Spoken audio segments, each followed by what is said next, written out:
3 মাস মৃত্যুর সঙ্গে লড়াই করে অবশেষে হার মানলেন জুলাই আগস্ট গণঅভ্যুত্থানের আরেক যোদ্ধা শহীদ সোহরাওয়ার্দী কলেজের ছাত্র আব্দুল্লাহ।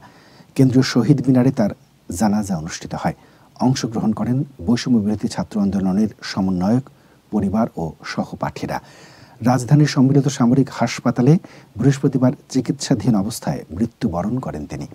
গুলিবিদ্ধ আব্দুল্লাহ সুস্থ হয়ে বাড়ি ফেরার সময়ও হয়তো ভাবেননি এভাবে না ফেরার দেশে চলে যেতে হবে তাকে। কেন্দ্রীয় শহীদ মিনারে তার মরদেহ আনার পর থেকে আহাজারিতে ভারী হয় পুরো প্রাঙ্গণ।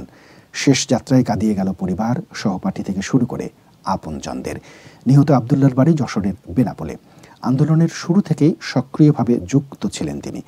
জানাজায় অংশ নিয়ে ছাত্র আন্দোলনের শহীদদের আত্মত্যাগের কথা মনে করিয়ে দেন সমন্বয়করা। 5 আগস্ট বিজয়ের পর সন্ধ্যায় গুলিবিদ্ধ হন আব্দুল্লাহ। কপালের মাঝ বরাবর গুলি লাগলেও সৌভাগ্যক্রমে বেঁচে যান। অপারেশন শেষে এক পর্যায়ে সুস্থ হয়ে বাড়ি ফেরেন, কিন্তু কিছুদিন পরই মাথা ব্যথা শুরু হলে ধরা পড়ে ইনফেকশন। ফের অপারেশন করা হয়। এরপর লাশ হয়ে বাড়ি ফেরেন আব্দুল্লাহ।